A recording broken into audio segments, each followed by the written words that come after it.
अब बात राजधानी दिल्ली की करते हैं, जहां कोचिंग सेंटर में हुए हादसे के बाद से अवैध संस्थानों पर लगातार एक्शन हो रहा है। तो वहीं आज मामले पर दिल्ली हाईकोर्ट सुनवाई करेगा। 3 छात्रों की मौत के मामले पर कोर्ट में आज सुनवाई होगी। तो दूसरी ओर एमसीडी आज लक्ष्मी नगर, ओल्ड राजेंद्र नगर, मुखर्जी नगर समेत दिल्ली के कई अन्य इलाकों पर सीलिंग की कार्रवाई करेगा, जहां बेसमेंट में चल रहे कोचिंग सेंटर्स पर एक्शन लिया जाएगा। आपको बता दें कि अब तक 20 से ज्यादा कोचिंग सेंटर्स के बेसमेंट सील कर दिए गए हैं। एमसीडी ने पुराने राजेंद्र नगर क्षेत्र का निरीक्षण करने के लिए मलेरिया और पीएचआई की एक टीम तैनात की है, जहां ज्यादातर पीजी के छात्र रहते हैं। दूसरी ओर राजेंद्र नगर में छात्रों का प्रदर्शन जारी है, जहां देर रात उन्हें समझाने के लिए डीसीपी सेंट्रल एम हर्षवर्धन पहुंचे और भरोसा दिलाया कि मामले में सख्त से सख्त कार्रवाई की जाएगी। आप अपने प्रदर्शन को बंद करें। So Honorable LG sir come here and he had attempted to interact. He had given time also to interact. आज जैसे आपको स्टूडेंट ने बताया कि LG साहब ने हमारा मीटिंग रखा, high level meeting in which all the concerned senior most officials and Honorable LG were present and they gave it a thorough review. जिस तरह के पॉइंट्स डिटेल में डिस्कस हुए आप सबने सुना। उन सब अब जब आपको इतने हाईएस्ट लेवल से एश्योरेंस मिल रहा है, तो अब मेरा भी एक रिक्वेस्ट है कि जिस सिस्टम का पार्ट बनने के लिए आप सब इतना मेहनत कर रहे हैं, उस सिस्टम पे आप थोड़ा विश्वास करिए।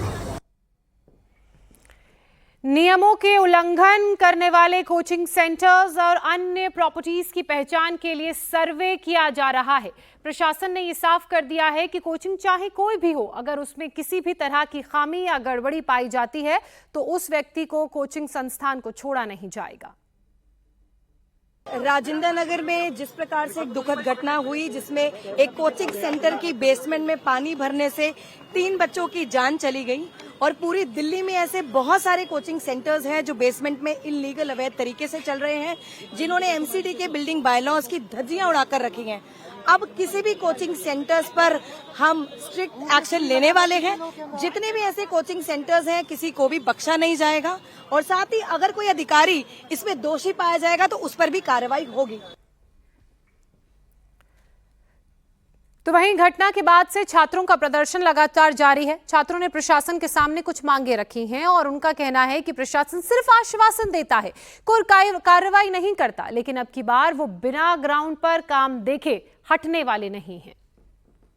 इस वक्त हम ओल्ड राजेंद्र नगर में उस जगह मौजूद हैं जहां पर बेसमेंट में बनी लाइब्रेरी में घटना हुई और 3 छात्रों की मौत हो गई। ये पूरा कोचिंग सेंटर्स का हब है, इतना बड़ा हब है कि यहाँ देश भर से तमाम जो छात्र हैं वो आते भी हैं और उसके बाद यहाँ पढ़ाई भी करते हैं।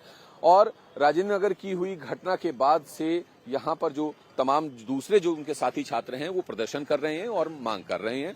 क्या नाम है आपका? मेरा नाम रॉबिन है। रॉबिन, क्या कुछ आप लोगों की मांगे हैं? क्योंकि सरकार ने जो है 7 लोगों के खिलाफ कार्रवाई भी की है, पुलिस ने गिरफ्तारी भी की है, मुआवजे की भी घोषणा हुई है एलजी साहब की तरफ से। अब आप लोगों की क्या मांगे? सर मांगे, सर यहाँ पर सर मांगे वही हैं सर, कितनी बार बताई जाए मांगे? सर मांगे पूरी होनी चाहिए ना सर। जैसे सर आश्वासन दिया जा रहा है सर, मांगे 5 करोड़ कंपनसेशन। सर जितनी भी अंडरग्राउंड लाइब्रेरी चल रही हैं सब बंद होनी चाहिए। कोचिंग इंस्टीट्यूट रकस है सर, वहाँ पर सीट भेड़ बकरियों की तरह बच्चों को उसमें ठूसा जा रहा है सर। जीरो में सेफ्टी मेजर्स सर। यहाँ पर सर 10 मिनट की बारिश में ये तालाब बन जाता है। ये रोड आप जहाँ पर खड़े हो ना, ये तालाब बन जाता है। यहाँ पर बच्चों को परेशानी, हर रोज लाखों बच्चे यहाँ पर गुजरते हैं सर। मैं अपराजिता हूँ, दिल्ली यूनिवर्सिटी स्टूडेंट्स यूनियन की सेक्रेटरी। एज अ स्टूडेंट मैं यहाँ पे सारे स्टूडेंट्स के साथ में हूँ। कल दोपहर 3 बजे से हम लोग यहाँ पे हंगर स्ट्राइक कर रहे हैं, वो भी बिना पानी के, और हम लोग यहाँ पे बैठे हुए हैं। But there has been no government official, ना ही यहाँ पे एमसीडी से कोई आया है। तो आपने छात्रों को सुना, और कुमार सोनू मेरे सहयोगी ओल्ड राजेंद्र नगर जहां पर छात्र प्रदर्शन कर रहे हैं वहां से हमारे साथ जुड़ चुके हैं। कुमार सोनू, छात्रों का कहना है कि कल से वो भूख हड़ताल पर हैं, पानी भी नहीं पिया है और उनसे मिलने कोई सरकारी अधिकारी नहीं आया है। हालांकि एक तस्वीर हमने देखी, सेंट्रल डीसीपी जरूर पहुंचे थे, तो क्या वो इन छात्रों से मिलने के लिए नहीं पहुंचे?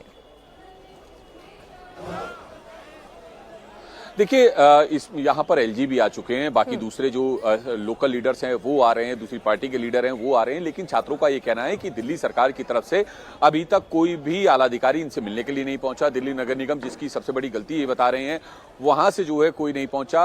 रही बात एक्शन की, तो एक्शन को लेकर छात्रों का साफ तौर पर ये कहना है कि जो जेई और एई को सस्पेंड किया गया है, उसकी बजाय जो है जो टॉप 3 ऑफिशियल हैं उन पर सस्पेंशन की कार्रवाई होनी चाहिए, और जो दावे कर रही है सरकार वो जो है कार्रवाई के जो दावे हो रहे हैं वो इन्हें लिखित रूप में चाहिए, उसके बाद ही जो है ये प्रदर्शन खत्म होगा।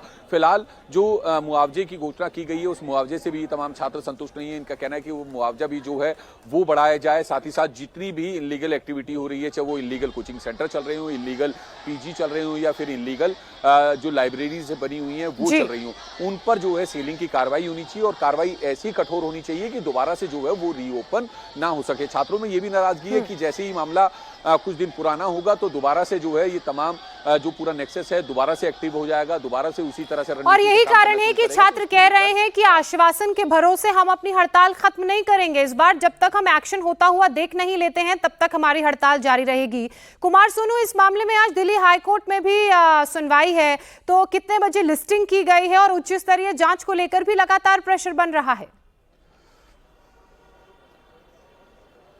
देखिए बिल्कुल, क्योंकि हाईकोर्ट में जो है ये मामला पहुंचा है, अब आज हाईकोर्ट में सुनवाई होनी है। हालांकि क्या कुछ रहेगा आज हाईकोर्ट में, सबकी निगाहें रहेंगी, क्योंकि उसमें निगाहें जो है एमसीडी की, दिल्ली सरकार की, तमाम राजनीतिक दलों की, क्योंकि मामला राजनीतिक भी हो चुका है, साथ ही साथ छात्रों की भी रहेगी, जो कि लगातार न्याय की मांग के लिए जो है राजेंद्र नगर की घटना के बाद से सड़कों पर बैठे हैं, चाहे राजेंद्र नगर में हो, मुखर्जी नगर में हो, लक्ष्मी नगर में हो, दिल्ली के तमाम इन कोचिंग हब जो बने हुए हैं वहां पर प्रदर्शन कर रहे हैं, कड़ी धूप में प्रदर्शन कर रहे हैं। तकरीबन 48 डिग्री टेम्परेचर है, हवा तक नहीं चल रही है, पानी की समस्या इन छात्रों को है, और लगातार ये उसके बावजूद भी डटे हुए हैं। तो उम्मीद जो है अब देखना यह है कि क्या कोई सरकारी प्रतिनिधि इनसे मिलने आता है, नहीं आता है, और कोर्ट में जब इस मामले की सुनवाई होती है तो क्या कोर्ट की तरफ से बातें कही जाती हैं। बहुत शुक्रिया कुमार सोनू, आपका तमाम जानकारी, तमाम अपडेट्स के लिए।